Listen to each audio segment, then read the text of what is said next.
দ্বিতীয় পত্র যেটা রয়েছে, অধ্যায়ের নামগুলো দেওয়া রয়েছে অধ্যায় 1 থেকে 6 পর্যন্ত। অধ্যায় 1-এ রয়েছে হলো ভারতে মুসলিম শাসন প্রতিষ্ঠা, 2-এ রয়েছে দিল্লি সালতানাত যুগ, 3-এ রয়েছে ভারত উপমহাদেশে মুঘল শাসন, 4-এ রয়েছে কোম্পানি ঔপনিবেশিক এবং 5-এ রয়েছে বাংলার ইতিহাস, 6-এ রয়েছে স্বাধীন সার্বভৌম রাষ্ট্র। এখন আমি আবারও বলছি, এই চ্যাপ্টারগুলো অনেক বড়, হিউজ হিউজ। এখন রিডিং পড়ে কোনোভাবে সম্ভব না। আমি তোমাদেরকে টপিক বলে দিচ্ছি, অ্যানালাইসিস করার পর টপিকগুলো তোমাদের বলে দিচ্ছি যে এখান থেকে কোয়েশ্চেন আসে, ভালো করে এখান থেকেই তোমরা পড়ো। তারপরও তোমাদের কিন্তু অনেক প্রবলেম হতে পারে, ঠিক আছে? তো এর উপরে আমাদের ক্লাস রয়েছে, ক্লাসগুলো কিন্তু একটু ভালো করে দেখে নিতে পারো। যখন ক্লাসগুলো একটু দেখবে তখন আর ঝামেলা হবে না, খুব সহজে চট করে একটা ভিডিও, মনে করো একটা তোমাদের ক্লাস কত, একটা টপিকের উপর ভিডিও মনে করো ম্যাক্সিমাম 10-15 মিনিট, 10-15 মিনিটের ভিডিও দেখে একটা টপিক সম্পর্কে কিন্তু তুমি ক্লিয়ার হয়ে যেতে পারবে। অলসো তুমি কোয়েশ্চেনও দেখতে পারবে। তো ক্লাসগুলো তোমরা একটু চেক করে নিও। কিছু ফ্রি ক্লাস দেওয়া রয়েছে, বাকিগুলো কোর্সের মধ্যে, পেইড কোর্সের মধ্যে আমাদের দেওয়া রয়েছে। ফ্রি ক্লাসগুলো দেখে নিতে পারো, আর যদি সেখান থেকে মনে হয় না প্রত্যেকটা ক্লাস করবে তাহলে একটু কোর্সে এনরোল করে দিতে পারো। এখন আমরা যেটা দেখবো যে এখান থেকে কোন কোন ইয়ের জন্য টপিকগুলো ইম্পর্টেন্ট। অধ্যায় 1-এ হলো মোহাম্মদ বিন কাসিম, ওনার যে সিন্ধু বিজয় অনেক ইম্পর্টেন্ট। মোহাম্মদ ঘুরিটাও ইম্পর্টেন্ট। সুলতান মাহমুদ, আচ্ছা সুলতান মাহমুদ এবং মোহাম্মদ বিন কাসিম খুবই খুবই ইম্পর্টেন্ট। এর মধ্যে আমরা কারণ দেখব, ফলাফল, অভিযান, পতন, চরিত্র, কৃতিত্ব, এই টপিকগুলো। আমি দেখো এই টপিকের মধ্যে থেকে এখান থেকে কোন সাব টপিক সেটাও বলে দিচ্ছি, যে এই টপিকগুলোর মধ্যে এই যে অভিযানগুলোর কারণের পর এখানে পতন, তাদের চরিত্র, কৃত্য, এই সাব টপিকগুলো তোমাদের কি করতে হবে, এই সাব টপিকগুলো তোমাদের পড়তে হবে। হ্যাঁ, এই সাব টপিকগুলো পর্যন্ত উল্লেখ করে দিয়েছি। এরপরেও আমার মনে হয় না কোনো কিছু বাদ আছে বলে, বা কোনো কিছু তোমাদের আর বলা যায় বলে, এর থেকে ভালো সাজেশন দেওয়া যায় বলে। এখন অধ্যায় 2 এর মধ্যে দিল্লি সালতানাতের মধ্যে কুতুবুদ্দিন আইবেক এবং ইলতুৎমিশ, এইটা খুব ভালো করে দেখতে হবে। সুলতানা রাজিয়া, মানে প্রথম যে মহিলা বা মেয়ে যে রাজ্য পরিচালনা করেছেন ওই সময়, সুলতানা রাজিয়া এবং আলাউদ্দিন খলজির অর্থনৈতিক সংস্কার, এটা খুব দেখতে হবে ভালো করে। হ্যাঁ, তারপরে হলো অধ্যায় 3-এ রয়েছে ভারত উপমহাদেশের মুঘল শাসনের মধ্যে এইটা খুবই ইম্পর্টেন্ট, পানিপথের যুদ্ধ। উই অল নো যে এখান থেকে অনেক কোয়েশ্চেন আসে। শাসন আমল রয়েছে এবং শেরশাহ রয়েছে, শেরশাহ থেকে কোয়েশ্চেন আসে, শাসন আমলটাও ভালো করে কি করতে হবে, দেখতে হবে।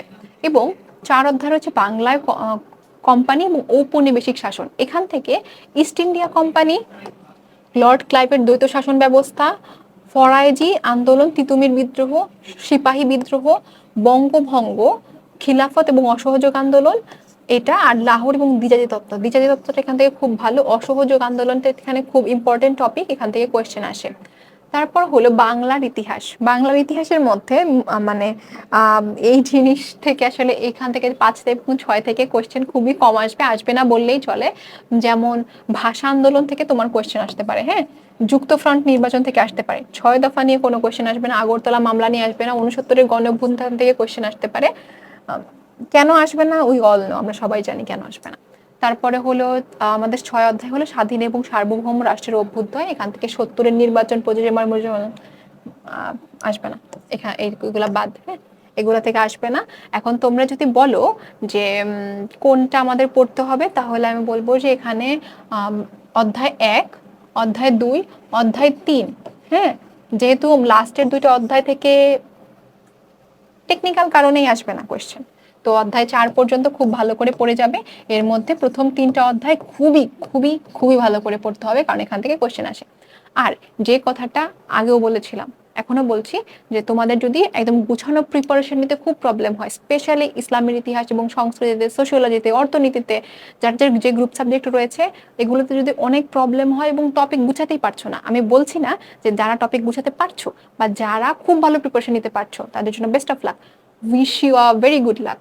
কিন্তু যাদের অনেক প্রবলেম হচ্ছে এবং লাস্ট মোমেন্টে তোমরা এত বাজে অবস্থায় পড়ে গিয়েছো যে পড়বে নাকি প্রিপারেশন নিবে, নাকি মেইন সাবজেক্ট পড়বে, নাকি গ্রুপ সাবজেক্ট পড়বে, নাকি এখন বসে বসে তুমি টপিক এবং টাইপ ভিত্তিক কোয়েশ্চেন অ্যানালাইসিস করবে, কারণ তোমাদের কাছে এইটুকু সময়ও নেই যে তুমি নর্মাল রিডিং করবে বা কোয়েশ্চেন অ্যানালাইসিস করবে। টপিক এবং টাইপ ভিত্তিক কোয়েশ্চেন তো অনেক আলাদা জিনিস।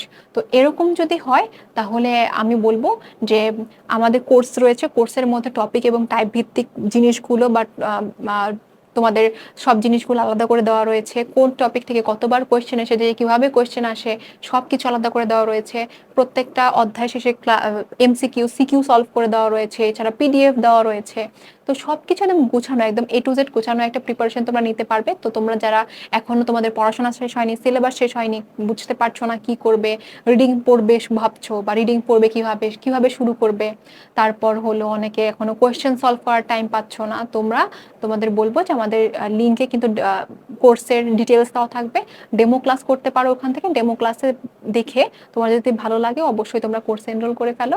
আশা করি তোমরা অনেক উপকৃত হবে, বেনিফিটেড হবে এবং তোমাদের অনেক ভালো লাগবে। আর এখান থেকে তোমাদের এরপরে কোন সাবজেক্টের তোমাদের সাজেশন ভিডিও চাই তোমরা একটু কমেন্টে জানিয়ে দিও। আজকে এই পর্যন্তই, দেখা হবে পরবর্তী ভিডিওতে। সেই পর্যন্ত ভালো থেকো, আসসালামু আলাইকুম।